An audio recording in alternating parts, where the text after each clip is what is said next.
Dostlar, gəldik çatdıq çox maraqlı bir mövzuya. Mən də dərsdəki müəllimlər kimi telefonla oynayıram. Niyə? Çünki internetimə qoşuluram.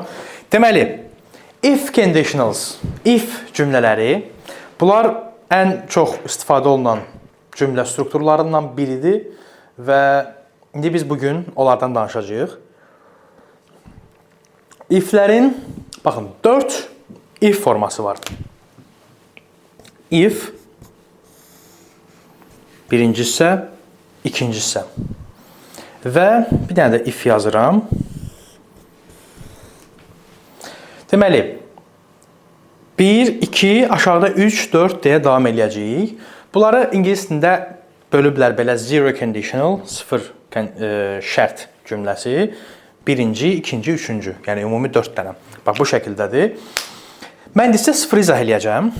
Deməli, if əgər deməkdir. Biz deyirik ki, məsələn,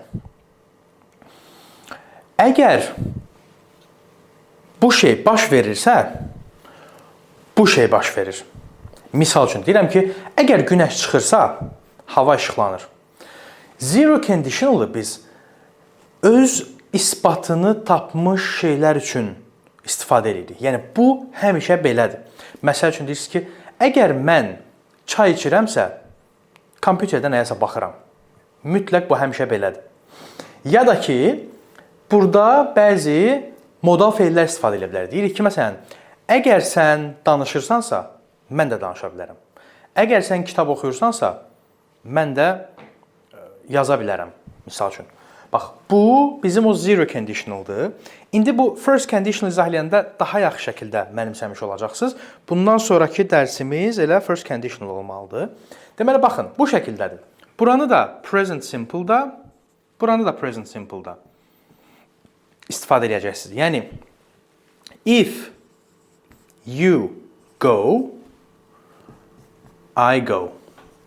Əgər sən geyirsənsə, mən də geyirəm. If you come, I come. Sən gəlirsənsə, mən də gəlirəm.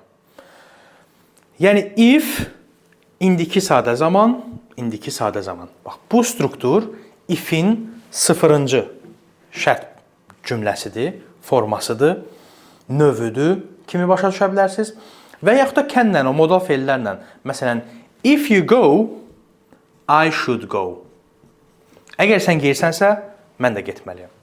If you go, I can go. Əgər sən geyirsənsə, mən də gedə bilərəm. İki tərəflidir, çox rahat və çox sadədir.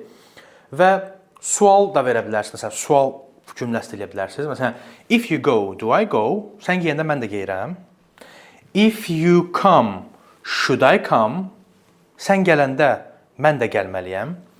If you come, can I come? Sən gələndə mən də gələ bilərəm şəklində. Çox möhtəşəm əslində, çox işə yarayan cümlə strukturudur, çox istifadə olunur. Bax, çıxırsınız yola da, gedirsiniz arasa. Beyninizdə qurun o cümləni ki, məsələn, əgər mənim super gücüm olsa, buradan keçərəm, uçaram göyə. Ya da məsələn, əgər maşınım olsa, buranı maşınla gedərəm, gedə bilərəm, getməliyəm deyə müxtəlif formalarda beyninizdə fırlayın. Bu qədər sadədir. Növbətidə if'in digər formalarından danışacağıq. Onlarda artıq daha geniş formasını başa düşəcəksiniz. Özünüzə yaxşı baxın. Növbəti mövzuda sizi gözləmiş olacağam.